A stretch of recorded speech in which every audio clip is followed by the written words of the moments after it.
Joseph interprets the king's dream.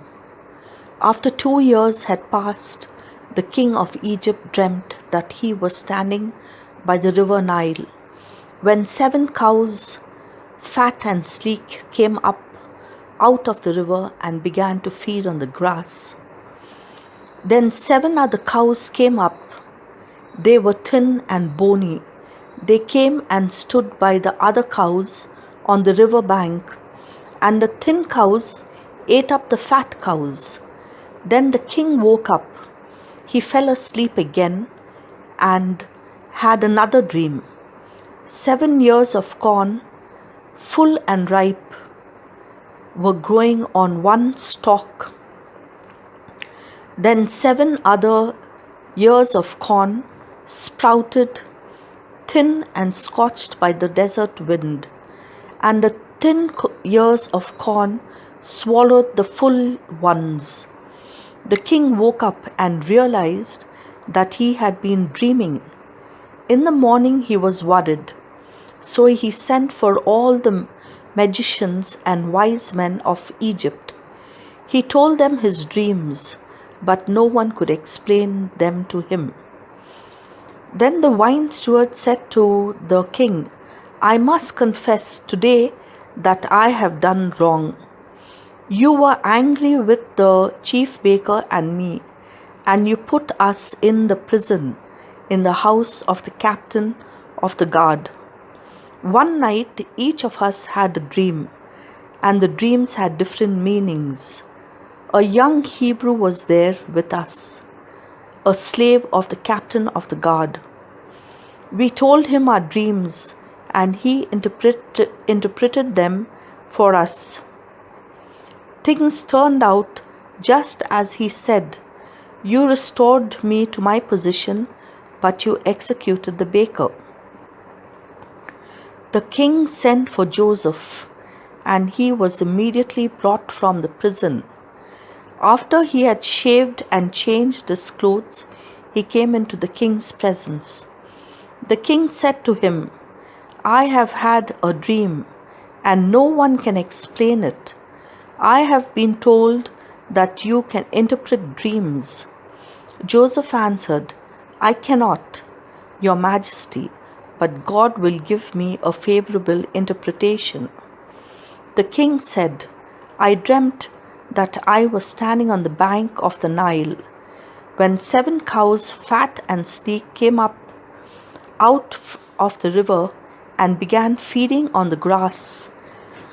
Then 7 other cows came up, which were thin and bony. They were the poorest cows I have ever seen anywhere in Egypt. The thin cows ate up the fat ones, but no one would have known it, because they looked just as bad as before. Then I woke up. I also dreamt that I saw 7 years of corn, which were full and ripe, growing on one stalk. Then 7 years of corn sprouted, thin and scorched by the desert wind, and the thin ears of corn swallowed the full ones. I told the dreams to the magicians, but none of them could explain them to me." Joseph said to the king, "The 2 dreams mean the same thing. God has told you what he is going to do. The 7 fat cows are 7 years, and the 7 full years of corn are also 7 years. They have the same meaning. The 7 thin cows, which came up later, and the 7 thin years of corn scorched by the desert wind, are 7 years of famine. It is just as I told you. God has shown you what he is going to do. There will be 7 years of great plenty in all the land of Egypt. After that, there will be 7 years of famine, and all the good years will be forgotten, because the famine will ruin the country. The time of plenty will be entirely forgotten because the famine will ruin the country. The time of plenty will be entirely forgotten because the famine which follows will be so terrible. The repetition of your dream means that the matter is fixed by God and that He will make it happen in the near future. Now you should choose some man with wisdom and insight and put him in charge of the country. You must also appoint other officials and take a fifth of the crops during the 7 years of plenty. Order them to collect all the food during the good years that are coming, and give them authority to store up corn in the cities and guard it. The food will be in reserve supply for the country during the 7 years of famine, which are going to come on Egypt. In this way, the people will not starve. Joseph is made governor over Egypt. The king and his officials approved this plan, and he said to them, "We will never find a better man than Joseph, a man who has God's Spirit in him." The king said to Joseph, "God has shown you all this, so it is obvious that you have greater wisdom and insight than anyone else. I will put you in charge of my country, and all my people will obey your orders. Your authority will be second only to mine. I now appoint you governor all over Egypt." The king removed from his finger the ring engraved with the royal seal and put it on Joseph's finger. He put a fine linen robe on him and placed a gold chain round his neck. He gave him a second royal chariot to ride in, and his guard of honor went ahead of him and cried out, "Make way, make way." And so Joseph was appointed governor over all Egypt. The king said to him, "I am the king, and no one in all Egypt shall so much as lift a hand or foot without my permission." He gave Joseph the Egyptian name Zaphenath Paneah, and he gave him a wife, Asenath, the daughter of Potipherah, a priest in the city of Heliopolis. Joseph was 30 years old when he began to serve the king of Egypt. He left the king's court and traveled all over the land. During the 7 years of plenty, the land produced abundant crops, all of which Joseph collected and stored in the cities. In each city, he stored the food from the fields around it. There was so much corn that Joseph stopped measuring it. It was like the sand of sea.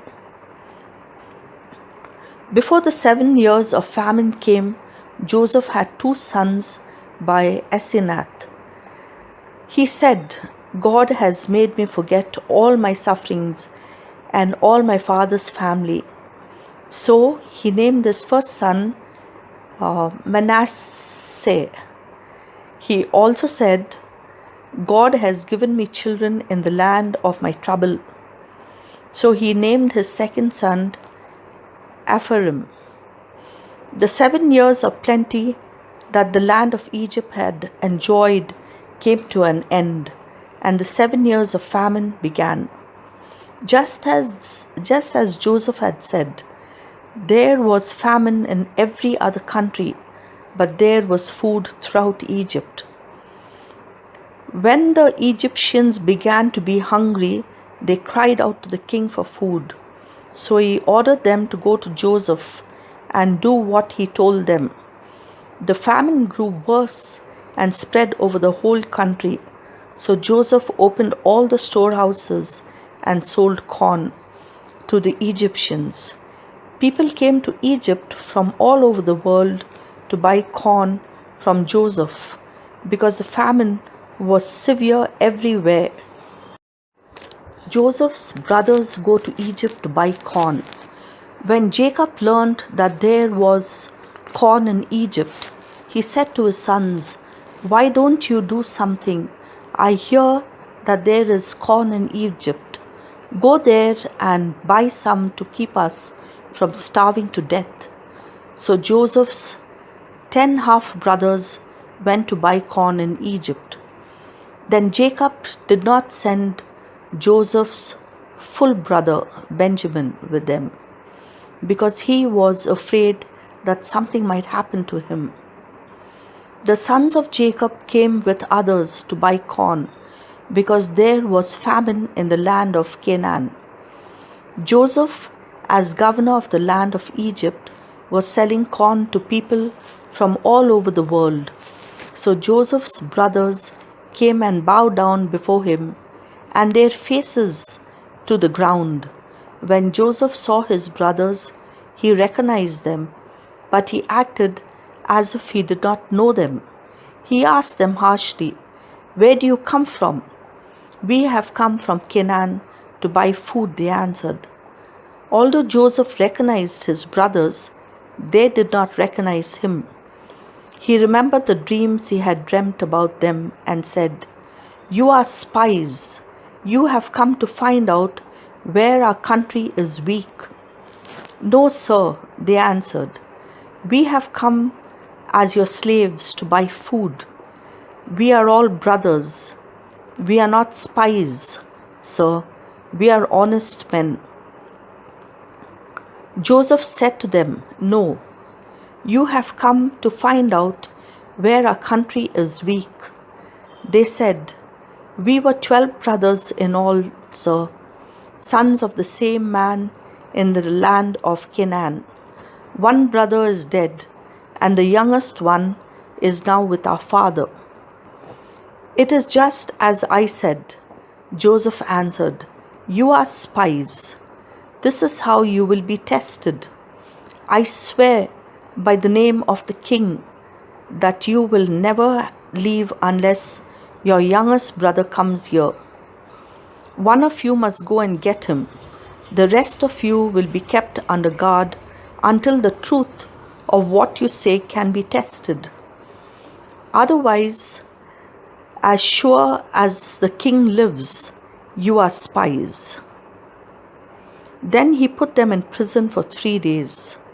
On the third day, Joseph said to them, "I am a God-fearing man, and I will spare your lives on one condition. To prove that you are honest, one of you will stay in prison where you have been kept. The rest of you may go and take back to your starving families the corn that you have bought. Then you must bring your youngest brother to me. This will prove that you have been telling the truth, and I will not put you to death." They agreed to this and said to one another, "Yes, now we are suffering the consequences of what we did to our brother. We saw the great trouble he was in when he begged for help, but we would not listen. That is why we are in this trouble now." Reuben said, "I told you not to harm the boy, but you wouldn't listen, and now we are being paid back for his death." Joseph understood what they said, but they did not know it, because they hadn't been speaking to him through an interpreter. Joseph left them and began to cry. When he was able to speak again, he came back, picked out Simeon and had him tied up in front of them. Joseph's brothers returned to Canaan. Joseph gave orders to fill his brothers' packs with corn, to put each man's money back in his sack. and to give them food for the journey. This was done. The brothers loaded their donkeys with the corn they had bought, and then they left. At this place where they spent the night, one of them opened his sack to feed his donkey and found his money at the top of the sack. "My money has been returned to me," he called to his brothers. "Here it is in my sack." Their hearts sank, and in fear they asked one another, "What has God done to us?" When they came to their father Jacob in Canaan, they told him all that had happened to them. "The governor of Egypt spoke harshly to us and accused us of spying against his country." "We are not spies," we answered. "We are honest men. We were 12 brothers in all, sons of the same father. One brother is dead, and the youngest is still in Canaan with our father." The man answered, "This is how I will find out if you are honest men. One of you will stay with me, and the rest will take corn for your starving families and leave. Bring your youngest brother to me. Then I will know that you are not spies, but honest men. I will give your brother back to you, and you can stay here and trade." Then when they emptied out their sacks, every one of them found his bag of money. And when they saw the money, they and their father Jacob were afraid. Their father said to them, "Do you want me to make me lose all my children? Joseph is gone, Simeon is gone, and now you want to take away Benjamin? I am the one who suffers." Reuben said to his father, "If I do not bring Benjamin back to you, you can kill my 2 sons. But put him in my care, and I will bring him back." But Jacob said, "My son cannot go with you. His brother is dead, and he is the only one left. Something might happen to him on the way. I am an old man, and the sorrow you would cause me would kill me." Joseph's brothers returned to Egypt with Benjamin. The famine in Canaan got worse, and when the family of Jacob had eaten all the corn which had been brought from Egypt, Jacob said to his sons, "Go back and buy a little food for us."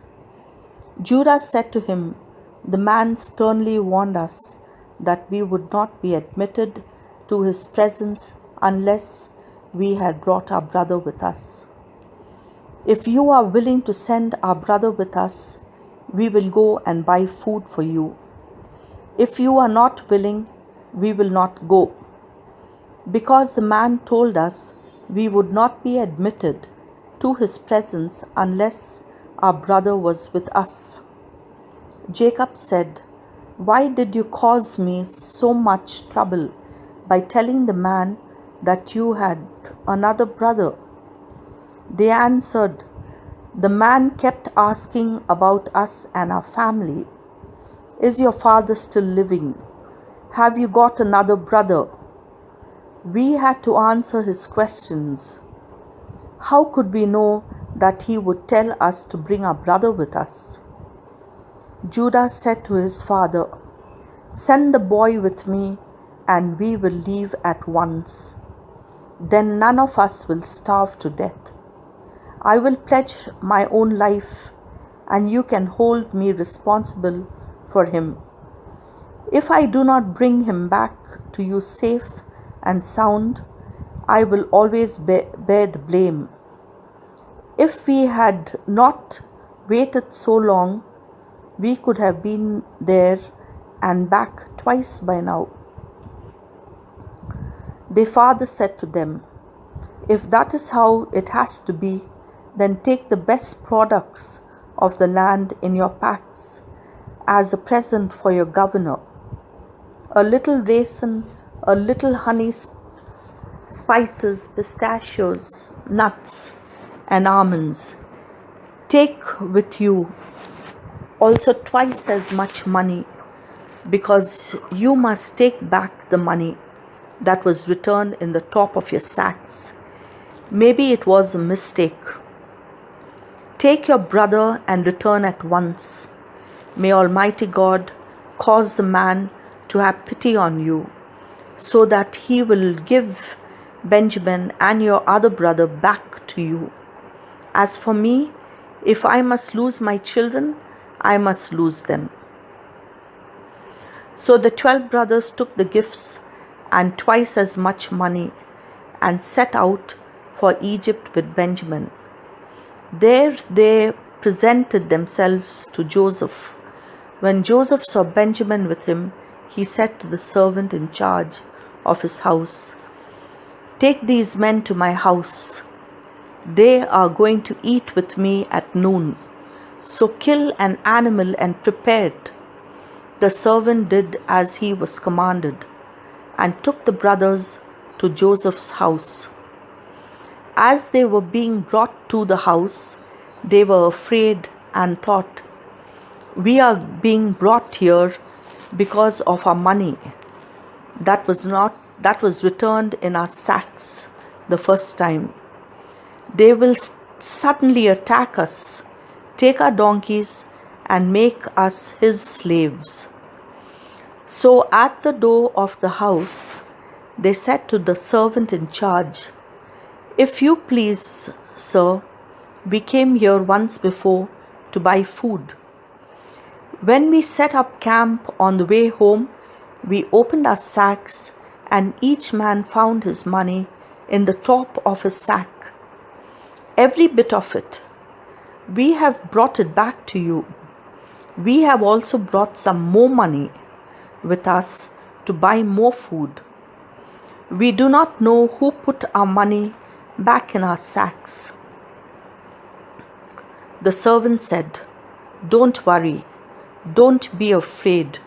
Your God, the God of your father, must have put the money in your sacks for you. I received your payment." Then he brought Simeon to them. The servant took the brothers into the house. He gave them water so that they could wash their feet, and he fed their donkeys.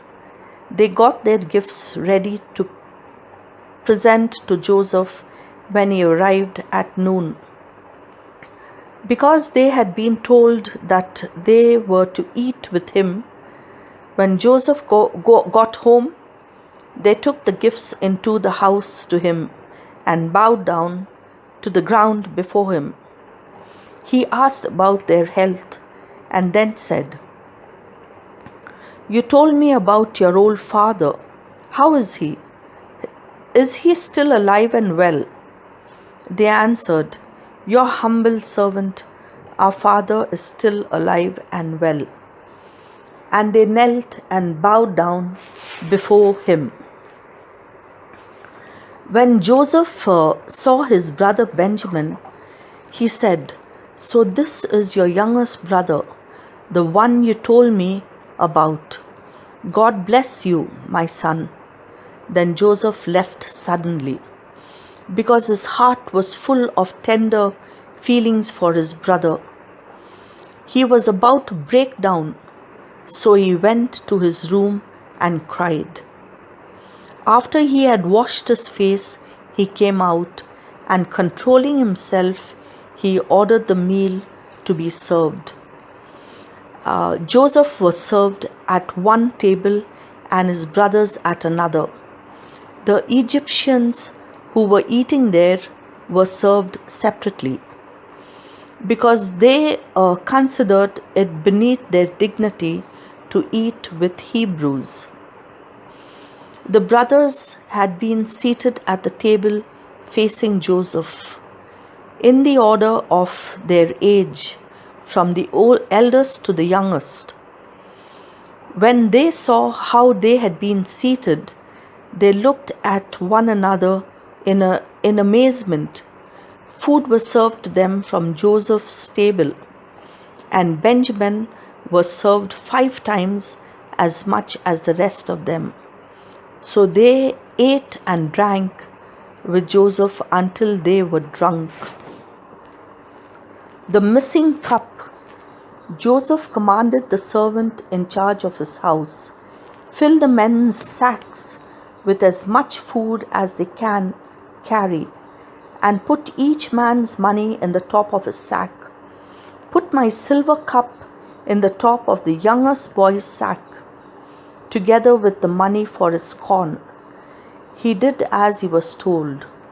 Early in the morning, the brothers were sent on their way with their donkeys.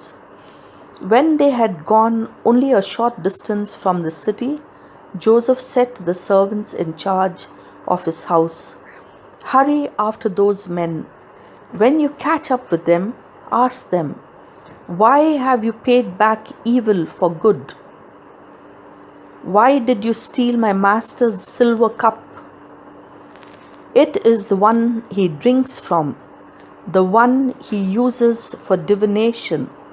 You have committed a serious crime." When the servant caught up with them, he repeated these words.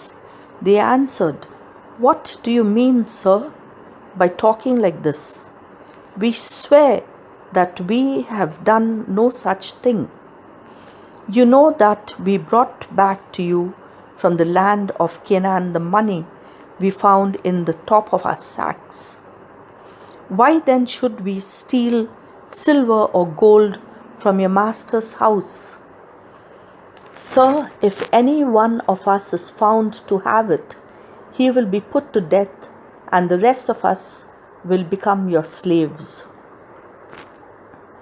He said, "I agree, but only the one who has taken the cup will become my slave, and the rest of you can go free." So they quickly lowered their sacks to the ground, and each man opened his sack. Joseph's servant searched carefully, beginning with the eldest and ending with the youngest, and the cup was found in Benjamin's sack. The brothers tore their clothes in sorrow, loaded their donkeys, and returned to the city.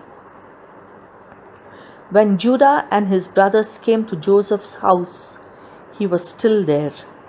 They bowed down before him, and Joseph said, "What have you done? Didn't you know that a man in my position could find you out by practicing divination?" "What can we say to you, sir?" Judah answered. "How can we argue? How can we clear ourselves? God has uncovered our guilt. All of us are now your slaves, and not just the one with whom the cup was found." Joseph said, "Oh no, I would never do that. Only the one who had the cup will be my slave. The rest of you may go back safe and sound to your father." Judah pleads for Benjamin. Judah went to Joseph and said, "Please, sir, allow me to speak with you freely. Don't be angry with me. You are like the king himself. Sir, you asked us, 'Have you got a father or another brother?' We answered, 'We have a father who is old, and a younger brother born to him in his old age. The boy's brother is dead, and he is the only one of his mother's children still alive. His father loves him very much. Sir, you told us to bring him here so that you could see him, and we answered that the boy could not leave his father. If he did, his father would die. Then you said, you will not be admitted to my presence again unless your youngest brother comes with you.' When we went back to our father, we told him what you had said. Then he told us to return and buy a little food. We answered, We cannot go. We will not be admitted to the man's presence unless our youngest brother is with us. We can go only if our youngest brother goes also. Our father said to us, "You know that my wife Rachel bore me only 2 sons. One of them has already left me. He must have been torn to pieces by wild animals, because I have not seen him since he left. If you take this one from me now, and something happens to him, the sorrow you would cause me would kill me, old as I am."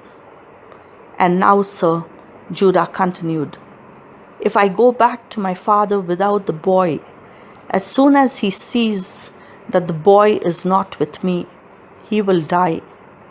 His life is wrapped up with the life of the boy, and he is so old that the sorrow we would cause him would kill him. What is more, I pledged my life to my father for the boy. I told him that if I had not bring the boy back to him, I would bear the blame all my life. And now, sir, I will stay here as your slave in the place of my boy. Let him go back with his brothers. How can I go back to my father if the boy is not with me? I cannot bear to see this disaster come upon my father."